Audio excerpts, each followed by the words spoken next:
Hi everyone, Jen from Creative Recruiters here.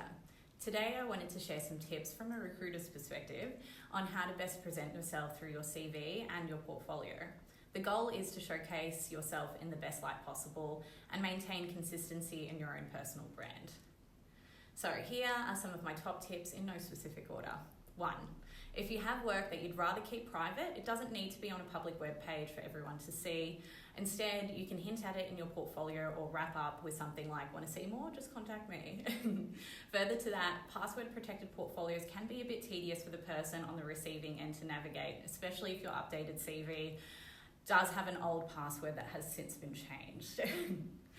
Aside from that too, I often recommend having a master PDF portfolio that includes all of your work. This is a great resource because you can easily edit it down when applying for roles, tailoring your application to each job.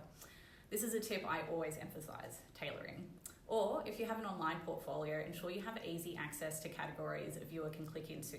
This can either be the type of work or the clients you've worked with. This will make it easier for the person looking through to see what they need to see in order to consider you for a role.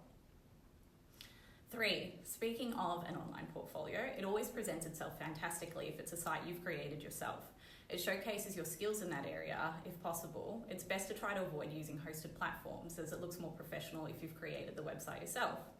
Lastly, make sure your CV matches the styling of your portfolio. This creates a cohesive story, and after all, you're a designer.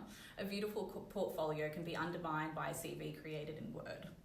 Now, I totally own that some of the above might sound a little nitpicky, but these are my well-meaning tips coming from someone who sees an insane amount of resumes on a daily basis. Maybe not so insane, but you get what I'm saying.